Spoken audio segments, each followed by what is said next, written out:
Hi നമസ്കാരം. ഇത് എൻ്റെ അവസാനത്തെ വീഡിയോ ആണ്. ഈ ഒരു വിഷയത്തെക്കുറിച്ച് ഇനിയൊരു വീഡിയോ ചെയ്യണമെന്ന് ഒരിക്കലും ഒരു ആഗ്രഹമില്ല. പക്ഷേ ഇത് അവസാനമായിട്ട് ഇതും കൂടെ ഒന്ന് പറയണമെന്ന് തോന്നിയത് കൊണ്ട് മാത്രമാണ് ഈ ഒരു വീഡിയോ ചെയ്യുന്നത്. അപ്പോൾ ഇന്ന് സംസാരിക്കാൻ പോകുന്നൊരു വിഷയം അർജുൻ്റെ എന്ന് പറയുന്നില്ല, മനാഫുമായിട്ട് ബന്ധപ്പെട്ട ഒരു വിഷയത്തെക്കുറിച്ചാണ് സംസാരിക്കുന്നത്. ആദ്യം തന്നെ ഒരു കാര്യം ഞാൻ കാണിച്ചു തരാം. ഈ ഫോട്ടോയിൽ കാണുന്ന ബിനു വിദ്യാധരൻ എന്ന് പറയുന്ന ഒരു മനുഷ്യൻ എന്ന് പറയാൻ പറ്റത്തില്ല, വെറും ചാണകത്തെണ്ടി.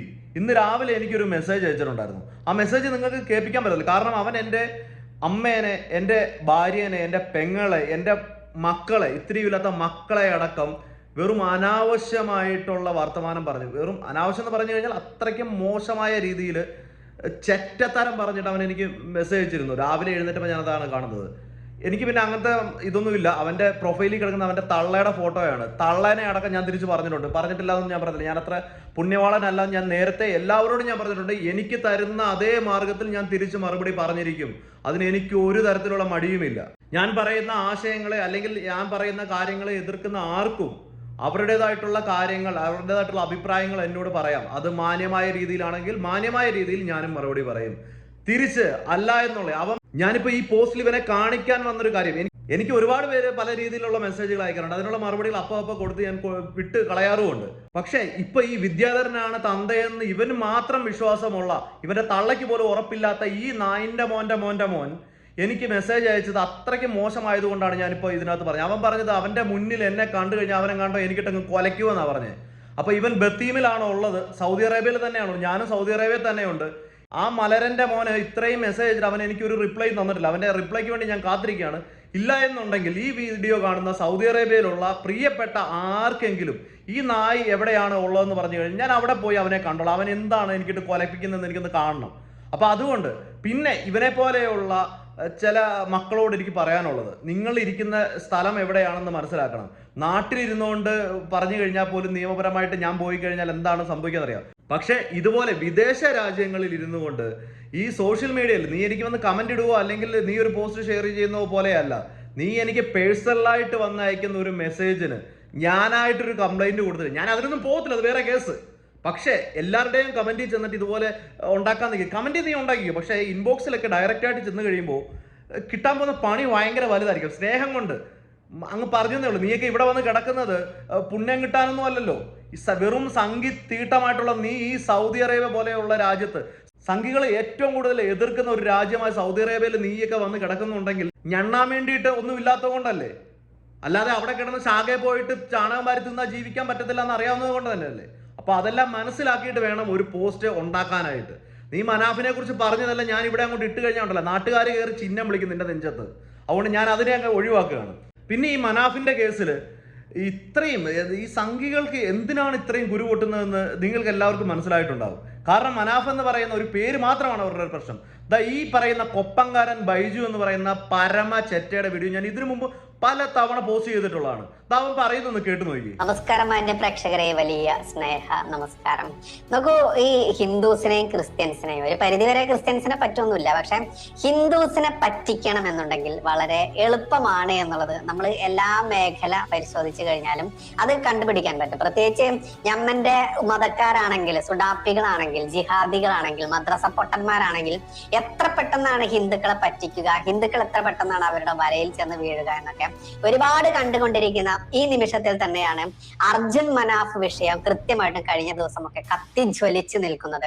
ഇതുവരെ മനാഫ് എന്ന് പറയുന്ന വലിയ വെള്ളരിപ്രാവ് നന്മ മരം, എന്നാൽ അവൻ നന്മ മരമല്ല, നന്മ വിഷമാണ് എന്ന് തിരിച്ചറിഞ്ഞിട്ടും അവന് വേണ്ടി കുഴലൂതുന്ന ഹിന്ദു സ്ത്രീകളും ഹിന്ദു യുവാക്കളും ഹിന്ദു കിളവന്മാരും കിളവികളും എല്ലാത്തിനെയും കാണുമ്പോൾ ആണ് ഇവരെയൊക്കെ എടുത്തിട്ട് പൊട്ടക്കിണറ്റിൽ കൊണ്ട്, പണ്ട് നമ്മുടെ തുകൂർ കിണറ്റിൽ നമ്മുടെ വാര്യം കൊണ്ടൻ കൊണ്ടേയിട്ടില്ലേ, അതുപോലെ കൊണ്ടയിടണമെന്ന് തോന്നുക. കാരണം അത്രയ്ക്കുണ്ട് ഈ ജിഹാദി പ്രേമം നമ്മുടെ ഈ സമുദായത്തിൽ എന്നുള്ളതാണ്. എന്തായാലും ഞാനിതൊക്കെ പറയാൻ കാരണം കഴിഞ്ഞ ദിവസം മനാഫിനെതിരെ അർജുന്റെ കുടുംബം രംഗത്ത് വന്നത് കണ്ടതാണ് നമ്മൾ. മനാഫിന്റെ കുടുംബത്തെ കയറി കളിക്കാൻ നോക്കി എന്നുള്ളതൊക്കെ അവർ പച്ചയ്ക്ക് പറഞ്ഞു. എന്താണ് മനാഫ് എന്ന് പറയുന്ന വെറും ഒരു എന്താണ് അവനെ പറയാ, അവനെ ഉദ്ദേശിച്ച് പറയാൻ ഇനി വാക്കുകളില്ല എന്നുള്ളതാണ്. കാരണം എന്റെ സ്വതസിദ്ധമായിട്ടുള്ള ശൈലിയിൽ പറയുകയാണെങ്കിൽ ഒരുപാട് അസഭ്യ വാക്കുകളാണ് ഈ ഡാഷ്മോനെ വിളിക്കേണ്ടത്. പക്ഷെ ഇനി ഇവനെ അത് വിളിക്കാൻ പോലും ഇവൻ യോഗ്യനല്ല എന്നുള്ളതാണ്. കാരണം കഴിഞ്ഞ ദിവസം പത്രങ്ങൾ ഈ അർജുന്റെ കുടുംബത്തിന്റെ പ്രതികരണത്തിന് ശേഷം ഇവന്റെ മറു പ്രതികരണം എടുത്ത സമയത്ത് ഇവൻ പറഞ്ഞൊരു വാക്കുണ്ട്. ആ വാക്ക് ഒന്ന് കേൾക്കേണ്ടത് തന്നെയാണ്. ഒരു ആവറേജ് മദ്രസ പൊട്ടൻ, അതല്ലെങ്കിൽ ഈ മദ്രസ കിതാബ് പഠിച്ച ഇവന്മാർക്കൊക്കെ ആദ്യം മനസ്സിലേക്ക് ഓടി വരിക എന്താണെന്നറിയാമോ? സെക്സുമായി ബന്ധപ്പെട്ടതാണ്. അതായത് ഈ നമ്മുടെ രഹസ്യമായി സൂക്ഷിക്കേണ്ട, അതല്ലെങ്കിൽ നമ്മുടെ ദാമ്പത്യ കാര്യങ്ങളൊക്കെ പരസ്പരം ആ ഭാര്യ ഭർത്താവ് അറിഞ്ഞിരിക്കേണ്ട ബന്ധങ്ങളൊക്കെ പച്ചയ്ക്ക് വിളിച്ചു പറഞ്ഞ് നാട്ടുകാരെ പോലും നാണിപ്പിക്കുന്ന രീതിയിലുള്ളൊക്കെ വയലുകളൊക്കെ നമ്മൾ കേൾക്കാറുണ്ട്. ഇവരുടെ മത പഠനം അതല്ലെങ്കിൽ മത പ്രഭാഷണ വേളകളിലൊക്കെ നമ്മൾ കേൾക്കും. അത് മൈക്കിലൂടെ കെട്ടി കേൾപ്പിക്കുകയും ചെയ്യും. അത്തരത്തിൽ ഇവൻ ഇന്നലെ കഴിഞ്ഞ ഒരു മാധ്യമ പ്രവർത്തകയോട് ഒരു ലേഡിയാണ് ചോദിച്ചത്, ഇവന്റെ ബൈക്ക്, അതായത് അർജുൻ മരണപ്പെടുന്നതിന് മുൻപ്, ദുരന്തം സംഭവിക്കുന്നതിന് മുൻപ് അർജുന്റെ ബൈക്ക് കംപ്ലൈന്റ് ആയിട്ട് ഒരു വർക്ക്ഷോപ്പ് കൊണ്ടുപോകുന്നു. ആ വർക്ക്ഷോപ്പിൽ അത് പണി കഴിഞ്ഞ് വെച്ചു. അതിനുശേഷമാണ് അർജുന് ഈ പറയുന്ന ദുരന്തം നേരിട്ടത്. അപ്പോൾ അർജുൻ അതിന്റെ കുടുംബം കാശ് പോലും കൊടുത്തിട്ട് പോലും ആ വാഹനം മനാഫിന്റെ വീട്ടിലേക്കാണ് മനാഫ് കൊണ്ടുവെക്കുന്നത്. എന്നിട്ട് അതിനുശേഷം മനാഫ് ഈ അർജുന്റെ ഈ ബൈക്ക് കാണിച്ചിട്ട് പോലും ഏതൊക്കെ യൂട്യൂബേഴ്സിനെ കൊണ്ട് പ്രൊമോട്ട് ചെയ്യാൻ വേണ്ടി, മാർക്കറ്റ് ചെയ്യാൻ വേണ്ടി അർജുൻ മരിച്ച അർജുന്റെ ബൈക്കിനെ പോലും ഉപയോഗിച്ചു എന്നുള്ള കുടുംബത്തിന്റെ ആരോപണമൊക്കെ നമ്മൾ കേട്ടിരുന്നല്ലോ. അത് ഒരു പത്രപ്രവർത്തക, ഒരു വനിതാ മാധ്യമ പ്രവർത്തക മനാഫിനോട് ചോദിക്കുമ്പോൾ ഇവന്റെ മറുപടി ഉണ്ട്. അത് കേൾക്കേണ്ടത് തന്നെയാണ്. അതാണ് ഞാൻ പറഞ്ഞത്, ഇവരൊക്കെ വെറും ലിംഗം കൊണ്ടാണ് ചിന്തിക്കുക, തലച്ചോറ് കൊണ്ടല്ല. അതുകൊണ്ടാണ് ഈ സെക്സ് എല്ലാത്തിലും മിക്സ് ചെയ്തുകൊണ്ട് ഈ കാമഭ്രാന്തന്മാർ ഇങ്ങനെ സംസാരിക്കുന്നത്. ഓൾറെഡി മനാഫ് ഇന്നലെ പറഞ്ഞിരിക്കുന്ന പത്രസമ്മേളനത്തിൽ ഏറ്റവും മാന്യമായ രീതിയിൽ ഒരു പത്രസമ്മേളനം എങ്ങനെ നടത്താം, എങ്ങനെ സംസാരിക്കാം എന്നുള്ളതിന്റെ ഉത്തമ ഉദാഹരണമാണ് ഇന്നലെ മനാഫ് നടത്തിയ പത്രസമ്മേളനം. അതിനകത്ത് ഓരോ കാര്യവും പരസ്പരം ചെളിവാരി എറിയുകയോ ഈ അർജുന്റെ കുടുംബത്തെ കുറ്റം പറയുകയോ ഒന്നും ചെയ്യാതെ അദ്ദേഹം കൃത്യമായ കാര്യങ്ങൾ മാത്രം പറഞ്ഞ് വളരെ മാന്യമായ ഒരു പത്രസമ്മേളനം ഇന്നലെ നടത്തിയിരുന്നു. അതിനകത്ത് അദ്ദേഹം പറഞ്ഞ ഓരോ കാര്യങ്ങളും കേട്ട എല്ലാവർക്കും മനസ്സിലായതാണ്. അതിൽ കൂടുതൽ വലിയ വിശദീകരണം ഒന്നും തന്നില്ലെങ്കിൽ പോലും അദ്ദേഹം എത്ര നല്ല മനുഷ്യനാണെന്ന് എല്ലാവർക്കും മനസ്സിലായി. പക്ഷേ ഈ സംഘികളായിട്ടുള്ള ചില ചെറ്റകൾക്ക് എത്ര അങ്ങോട്ട് കണ്ടിട്ടും മനസ്സിലാകുന്നില്ല. ഓരോരുത്തരുടെ കുരുപൊട്ടിയുള്ള പോസ്റ്റ് അങ്ങോട്ട് കണ്ടു കഴിഞ്ഞാൽ ഉണ്ടല്ലോ, ഈ സംഘികളാണ് ഈ എല്ലാ കാര്യങ്ങളും ചെയ്തതെന്ന് ഓർക്കും. ഞാൻ ഒരു കാര്യം എല്ലാവരോടും ചോദിക്കട്ടെ, സംഘികൾ ഇന്ന് വരെ ഹിന്ദുക്കൾക്ക് വേണ്ടി സംസാരിക്കുന്ന ആരെങ്കിലും കണ്ടിട്ടുണ്ടോ? അവരൊരിക്കലും ഹിന്ദുക്കൾക്ക് വേണ്ടിയിട്ടല്ല സംസാരിച്ചിരിക്കുന്നത്. അവര് വർഗീയത പറയാൻ വേണ്ടി മാത്രമാണ് സംസാരിക്കുന്നത്. അങ്ങ് ഇപ്പോ ശബരിമലയിലെ കേസ് പോയിട്ട് ഇങ്ങോട്ട് താഴോട്ട് ഏതെടുത്തോണ്ട് വന്നാലും ഇന്നലെ വരെ അർജുന് വേണ്ടി അവർ സംസാരിച്ചിട്ടുണ്ടോ? അർജുന് വേണ്ടി സംസാരിച്ചിട്ടില്ല. പക്ഷെ മനാഫിനെ എതിർത്ത് സംസാരിച്ചിട്ടുണ്ട്. അർജുന്റെ അളിയന് വേണ്ടി സംസാരിച്ചിട്ടുണ്ട്. എന്തുകൊണ്ട്? ഓപ്പോസിറ്റ് മനാഫ് ഉള്ളത് കൊണ്ട് മാത്രമാണ് സംസാരിച്ചിരിക്കുന്നത്. വയനാട്ടിലെ എല്ലാം നഷ്ടപ്പെട്ട ശ്രുതി എന്നൊരു പെൺകുട്ടിയുണ്ട്. എന്തുകൊണ്ട് ശ്രുതിക്ക് വേണ്ടി ഒരക്ഷരം സംസാരിച്ച ആരെങ്കിലും കണ്ടോ? ആരെങ്കിലും ശ്രുതിയെ പോയി ആശ്വസിപ്പിക്കുന്നത് കണ്ടോ? ഇപ്പൊ അയ്യപ്പന്റെ കേസ് വന്നു കഴിഞ്ഞാലും ശബരിമല പ്രശ്നം വന്നാലും ഓപ്പോസിറ്റ് കമ്മ്യൂണിസ്റ്റ് പാർട്ടി ഉള്ളത് കൊണ്ട് അവർ തീർച്ചയായിട്ടും എതിർക്കും. അല്ലാതെ അത് ഹിന്ദുവിന് വേണ്ടിയിട്ടല്ല, ഹിന്ദുവിന്റെ വിശ്വാസങ്ങൾക്ക് വേണ്ടിയിട്ടല്ല. ഇതുവരെ ഹിന്ദുവിന് നന്മ ഉണ്ടാകാൻ വേണ്ടിയിട്ട് എന്തെങ്കിലും ഒരു കാര്യത്തെക്കുറിച്ച് ഇവരെ ആരെങ്കിലും എവിടെയെങ്കിലും പോസ്റ്റ് ചെയ്യുന്നത് നിങ്ങൾ കണ്ടിട്ടുണ്ടോ? ഒരിക്കലും അവർ ചെയ്യത്തില്ല. അവരെപ്പോഴും മറ്റൊരു സമുദായത്തെ അല്ലെങ്കിൽ മറ്റൊരു മതത്തെ, മറ്റൊരു രാഷ്ട്രീയത്തിനെ വേണ്ടി അതിനെ താറടിച്ച് കാണിക്കാനും അവരുടെ കുറ്റങ്ങൾ പറയാനും വേണ്ടി മാത്രമാണ് അവർ സംസാരിക്കാനായിട്ട് വരാറുള്ളത്. അപ്പൊ അതവിടെ നിൽക്കട്ടെ. ഈ പറഞ്ഞ ബൈജു എന്ന് പറയുന്ന ഈ ചെറ്റ പറഞ്ഞിരിക്കുന്ന അനുസരിച്ച് നല്ലവരായ ഹിന്ദുക്കൾ ക്ഷമിക്കുക. ചിലപ്പോൾ ഈ പറയുന്ന കാര്യത്തെ മാത്രം കട്ട് ചെയ്തുകൊണ്ട് നാളെ പല ഗ്രൂപ്പുകളിലും ചില ആളുകൾ ഇതിനെ കൊണ്ടുവരാം. മേത്തനായിട്ടുള്ള ഒരുത്തം വന്നിച്ച് വേണ്ട ശിവലിംഗത്തിനെ കുറ്റം പറയുന്നു എന്ന് പറയുന്നു. ശിവലിംഗം എന്ന് പറയുന്നതും ശിവനെയും എല്ലാത്തിനെയും വളരെ ബഹുമാനത്തോടെ മാത്രം കണ്ടു വളർന്ന കങ്ങഴ മഹാദേവ ക്ഷേത്രത്തിന്റെ മുറ്റത്ത് ഓടി നടന്നിട്ടുള്ള മനുഷ്യനാണ് ഞാൻ ഒരിക്കലും അതിനെക്കുറിച്ച് പറയത്തില്ല. പക്ഷേ ശിവലിംഗം എന്ന് പറയുന്നതിനകത്ത് ഒരു ലിംഗത്തിനെ മാത്രം എടുത്തുകൊണ്ട് മറ്റൊരു മതസ്ഥനായിട്ടുള്ള ഒരു മനുഷ്യൻ വന്നിച്ച് പറയുകയാണ് ഹിന്ദു സ്ത്രീകൾ മുഴുവൻ ദേണ്ട ശിവന്റെ ലിംഗത്തെ പൂജിക്കുകയാണ് എന്ന് പറഞ്ഞു കഴിഞ്ഞാൽ നിങ്ങൾക്ക് എങ്ങനെ ഉണ്ടായിരിക്കും ആ ഒരു വാക്കുകളെ എങ്ങനെയായിരിക്കും സ്വീകരിക്കാൻ സാധിക്കുന്നത്? ഇന്നലെ വളരെ വ്യക്തമായിട്ട് മനാഫ് പറഞ്ഞിരിക്കുന്ന ഒരു കാര്യമാണ്, അർജുൻ തന്നെയാണ് ബൈക്ക് പണിയാനായിട്ട് വർക്ക്ഷോപ്പിൽ എത്തിക്കാനായിട്ട് പറഞ്ഞത്. അത് പണിത പൈസ കൊടുത്ത അർജുനാണ്. അതിനുശേഷം വർക്ക്ഷോപ്പിലെ ആൾ അവിടെ സ്ഥലമില്ലാത്തതുകൊണ്ട് ഇവിടെ കൊണ്ട് വെച്ചതാണ് എന്ന് വരെയുള്ള കാര്യങ്ങൾ പറഞ്ഞു. അതേപോലെ തന്നെ ആ യൂട്യൂബ് ചാനലിനകത്ത് നമ്മൾ സ്വാഭാവികമായിട്ടും നമ്മളൊന്ന് ചിന്തിക്കുക. എൻ്റെ അടുത്തേക്ക് ഇപ്പോൾ എൻ്റെ ഒരു സുഹൃത്ത് മരിച്ചു. അപ്പോൾ എൻ്റെ അടുത്തേക്ക് ഒരാൾ വന്നിട്ട് ഒരു ചോദ്യം ചോദിക്കുമ്പോൾ ഇത് അവൻ്റെ വണ്ടി ആയിരുന്നു, അതിവിടെ വെച്ചിട്ടാണ് അവൻ പോയത് എന്ന് പറയുന്നത് ഒരു സ്വാഭാവികമായിട്ടുള്ള ഒരു വർത്തമാനം മാത്രമായിട്ടാണ് എനിക്ക് കാണാൻ സാധിക്കുന്നത്. പക്ഷേ അതിനകത്തെ ഒരു വർഗീയത തിരുകാൻ ഇത്രത്തോളം കഴിവ് ഈ പന്നികൾക്കല്ലാണ്ട് വേറൊരാൾക്കും ഇല്ലെന്നുള്ളതാണ്. ബൈക്ക് കാണിക്കാൻ നാണമില്ല, ബൈക്ക് കാണിക്കാൻ നാണമില്ല എന്ന് ചോദിച്ച ആളുകളുടെ മുന്നിൽ ബൈക്കല്ലേ അല്ലാണ്ട് തുണി പൊക്കി ഷഡ്ഡിയൊന്നും അല്ലല്ലോ കാണിച്ചത് എന്ന് ചോദിക്കുന്നത് അതിനെ എന്തിനാണ് ഇത്ര വലിയ കാര്യമായിട്ട് തന്നെയല്ലേ ചോദിക്കുന്നത്? ഇത് നാണമില്ലാണ്ടിരിക്കാൻ വേണ്ടിയിട്ട് തുണി പൊക്കിയൊന്നും അല്ലല്ലോ കാണിച്ചത്. അവിടെ അർജുൻ വെച്ചിട്ട് പോയ ഒരു ബൈക്ക് മാത്രമാണ് കാണിച്ചത്. പിന്നെ ഇനി നമ്മൾക്ക് മനാഫ് പറയുന്ന 1-2 കാര്യങ്ങളും കൂടെ നമുക്ക് ഞാൻ ഇതിന്റെ സൈഡിൽ ഒന്ന് വീഡിയോ കാണിച്ചു തരാം. നിങ്ങൾ അതും കൂടെ ഒന്ന് കേൾക്കുക. അതിനുശേഷം ഇനി ഇതിനെക്കുറിച്ച് ഞാൻ പറഞ്ഞില്ലേ കൂടുതലായിട്ട് സംസാരിക്കുന്നില്ല, അതിനെയും കൂടെ മാത്രം പറഞ്ഞുകൊണ്ട് ഞാൻ ഈ വിഷയം ഇവിടെ നിർത്തുവാണ്. എന്താണ് പല കാര്യങ്ങളും തെളിയിച്ചു കഴിഞ്ഞിട്ടാ പോണ്. അപ്പോൾ ഈ മാൽപ്പേ മടങ്ങുന്നത് ഈ രക്ഷാദൗത്യത്തെ ബാധിക്കുമെന്ന് തോന്നുന്നുണ്ടോ? ഇപ്പോൾ ജില്ലാ ഭരണകൂടം പറയുന്ന ഡ്രഡ്ജർ ഉപയോഗിച്ച് മണ്ണ് നീക്കുകയാണെന്ന്. അതെ, തീർച്ചയായിട്ടും ബാധിക്കും. ഓ, ബാധിക്കും എന്തായാലും. അപ്പോൾ എന്താണ് നിങ്ങൾ ചെയ്യാൻ പോകുന്നത്? നിങ്ങൾ ഏതെങ്കിലും തരത്തിൽ ജില്ലാ ഭരണകൂടവുമായി ബന്ധപ്പെട്ടിട്ടുണ്ടോ ഈ മാൽപ്പയെ ഈ ദൗത്യത്തിൽ പങ്കെടുപ്പിക്കാൻ? ഒരുപാട് നോക്കിയതാ, എന്നിട്ടോ അവർക്ക് താല്പര്യമില്ല എന്നുള്ളതാണ്. ഇല്ല. അപ്പോൾ മാൽപ്പയെ ഒഴിവാക്കാനുള്ള ഒരു ശ്രമം ഉണ്ടായിരുന്നു. ഇത് ആ SP-ന്റെയും ബാക്കിയുള്ള ആളുകളുടെയും കളിയാണ്. കാരണം ഇത് കണ്ടെത്തട്ടെ, എന്തിനാ ട്രാൻസ്പെറന്റ് ആയിട്ട് പോയിക്കോട്ടെ, എന്തൊക്കെ വാഹനങ്ങളുള്ളത് കണ്ടെത്തണമല്ലോ. മാൽപ്പയുടെ പരിശോധന അവർക്ക് ബുദ്ധിമുട്ടുണ്ടാക്കുന്നുണ്ടെന്നാണ് താങ്കൾ? തീർച്ചയായിട്ടും. ഇപ്പൊ പുതിയൊരു ലോറിയും കൂടി കണ്ടിക്കണേ അതിൻ്റെ ഉള്ളിൽ. കഴിഞ്ഞ് എടുക്കലുണ്ടാവില്ല. അശോക് ലേലൻ്റെ ഒരു വണ്ടി കൂടി ഉണ്ട് അതിൻ്റെ ഉള്ളിൽ. മനാഫിന് പുതിയ ഇൻഷുറൻസ്, പുതിയ വണ്ടി കിട്ടാനുള്ള ഇൻഷുറൻസിൻ്റെ പണി നമ്മൾ ചെയ്തുതരാം. ഞാൻ പറഞ്ഞു, നിങ്ങൾ എനിക്കൊരു കാര്യം ചെയ്താൽ എനിക്ക് എൻ്റെ അർജുൻ്റെ ഡെത്ത് സർട്ടിഫിക്കറ്റ് തന്നാളി. എനിക്ക് അതാണ് മെയിൻ ഇമ്പോർട്ടൻറ്റ്. കാരണം എന്ന് പറഞ്ഞു കഴിഞ്ഞാൽ നമ്മളെ ഭാഗത്തു നിന്ന് എന്താണ് ഓരോ ഫാമിലിക്ക് ആരെന്ത് കൊടുത്തു കഴിഞ്ഞാലും അതിനൊരു പരിധിയുണ്ട്. ഏറ്റവും വലിയ പൈസ കിട്ടുക ഇൻഷുറൻസ്, തേർഡ് പാർട്ടി ഇൻഷുറൻസ് ആണ്.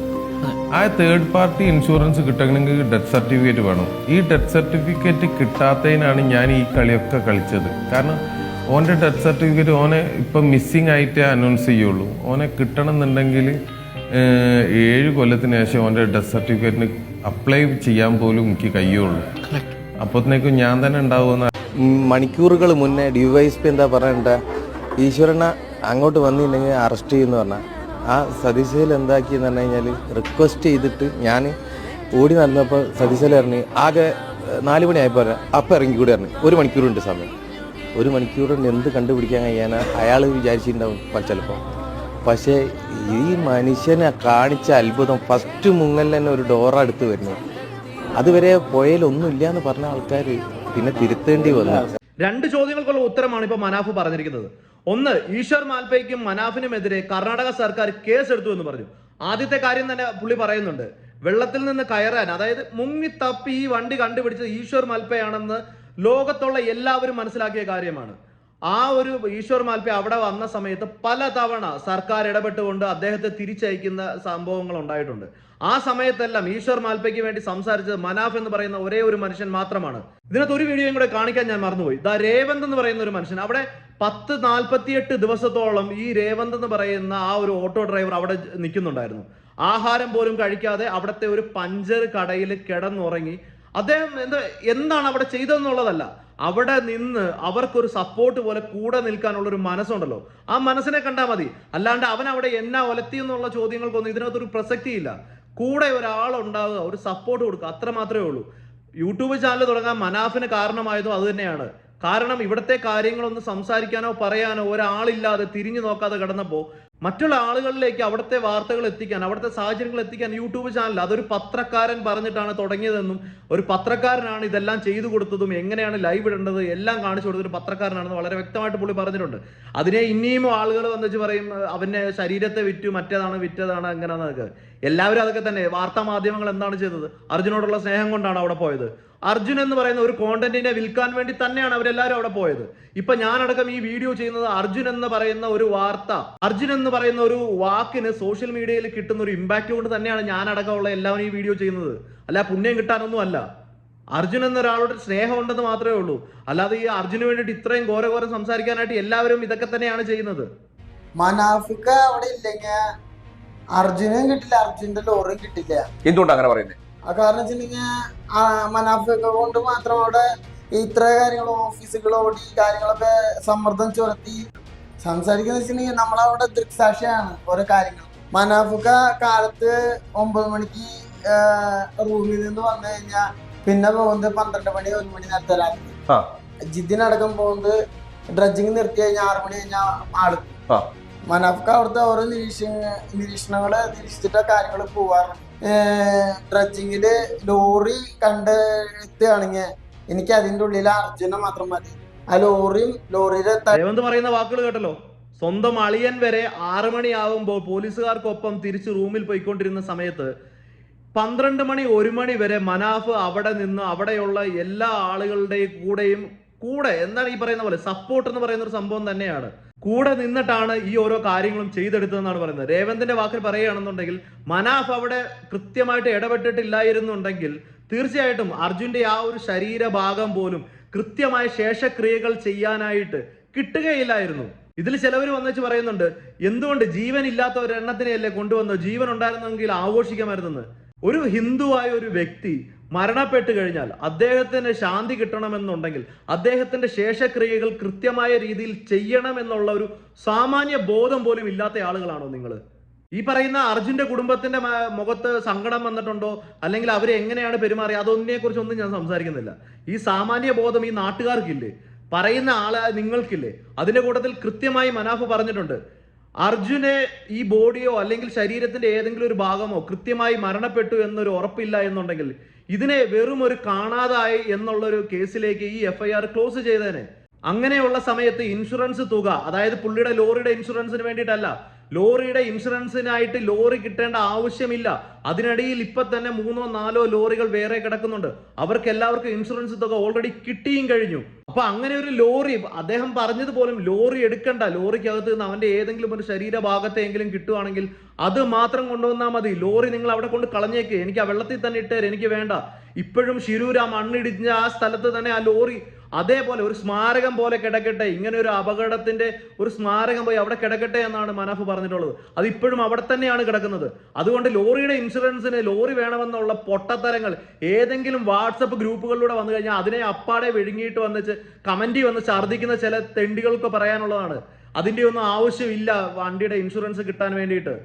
ഈ ഇൻഷുറൻസ് കിട്ടാനായിട്ട് അർജുന്റെ മരണപ്പെട്ടു, അതായത് തേർഡ് പാർട്ടി ഇൻഷുറൻസ് കിട്ടാനായിട്ട് അർജുൻ മരിച്ചു എന്ന് ബോധ്യം ഉണ്ടായിരിക്കണം, അർജുന്റെ ഡെത്ത് സർട്ടിഫിക്കറ്റ് ഉണ്ടായിരിക്കണം.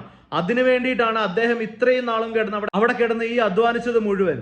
ആ കിട്ടുന്ന പണം അർജുന്റെ മകന് വേണ്ടിയിട്ടാണ്. അതേപോലെ ഇന്നലെ പറഞ്ഞ മറ്റൊരു കാര്യമുണ്ട്, മുക്കം സ്കൂളിൽ നിന്ന് കിട്ടുന്ന പൈസ തെണ്ടി ഉണ്ടാക്കിയതല്ലേ എന്ന്. അവിടുത്തെ ആളുകൾ സ്നേഹത്തോടെ ഈ പറയുന്ന മനാഫിന് നൽകിയപ്പോൾ മനാഫ് ആ പൈസ വേണ്ട എന്നാണ് പറഞ്ഞത്.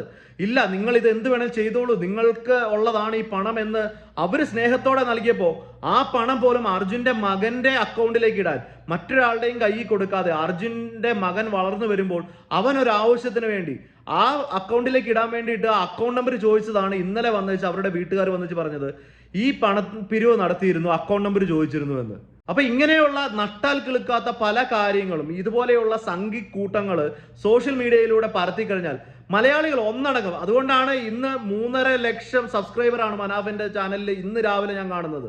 വെറും 2 ദിവസം മുമ്പ് 10,000 സബ്സ്ക്രൈബേഴ്സിൽ മാത്രം ഉണ്ടായിരുന്ന ഒരു ചാനൽ ഇന്ന് 3.5 ലക്ഷം സബ്സ്ക്രൈബറിലേക്ക് എത്തിയിരിക്കുകയാണ്. എന്തുകൊണ്ടാണ്? മനാഫ് ചെയ്ത കാര്യങ്ങൾ ശരിയാണെന്ന് അത്രയധികം ആളുകൾ മനസ്സിലാക്കുന്നുണ്ട്. സംഘിക്കൂട്ടങ്ങളോട് എനിക്ക് പറയാനുള്ള ഒന്നേ ഉള്ളൂ, നിങ്ങൾ ആദ്യം ഇതുപോലെയുള്ള ചെറ്റത്തരങ്ങൾ മാറ്റിവെച്ചിട്ട് നല്ലതിനായി പ്രവർത്തിക്കൂ. അങ്ങനെയാണെന്നുണ്ടെങ്കിൽ നാട്ടുകാർ അംഗീകരിക്കും, ആളുകൾ അംഗീകരിക്കും. നിങ്ങൾ ഈ പറയുന്ന പോലെ സംഘികൾ മാത്രമല്ല ഹിന്ദുക്കളായിട്ടുള്ള ആളുകൾ അംഗീകരിക്കും. എന്തുകൊണ്ടാണ് ഹിന്ദു ഭൂരിപക്ഷമുള്ള ഒരു കേരളത്തിൽ നിങ്ങൾ ഈ ഹിന്ദുക്കൾക്ക് വേണ്ടി ഇത്രയധികം ഘോരഘോരം പ്രസംഗിക്കുന്നു എന്ന് പറയുന്ന നിങ്ങൾക്ക് വേണ്ടിയിട്ട് മുഴുവൻ ഹിന്ദുക്കളും നിങ്ങളുടെ കൂട്ടത്തിൽ നിൽക്കാത്തത്? കാരണം നിങ്ങൾ ഹിന്ദുക്കൾക്ക് വേണ്ടിയിട്ടല്ല പ്രയത്നിക്കുന്നതെന്ന് അവർക്ക് വളരെ വ്യക്തമായിട്ട് അറിയാം. നിങ്ങൾ ഹിന്ദുക്കൾക്ക് വേണ്ടിയിട്ടല്ല, നിങ്ങൾ വെറും സംഘിക കൂട്ടങ്ങളാണ്. നിങ്ങൾ വെറും ചാണകങ്ങൾക്ക് വേണ്ടി മാത്രമാണ് സംസാരിക്കുന്നത്. നിങ്ങൾ നിങ്ങളുടെ അധികാരത്തിന് വേണ്ടി മാത്രമാണ് സംസാരിക്കുന്നത്. ഇനിയെങ്കിലും അതെല്ലാം മാറ്റി നല്ല രീതിയിൽ മുന്നോട്ട് വരാനായിട്ട് ശ്രമിക്കുക. ആര് ഭരിച്ചാലും എനിക്കൊരു മൈൻഡും ഇല്ല. ഞാൻ പണിയെടുത്ത് ഞാൻ ജീവിക്കും.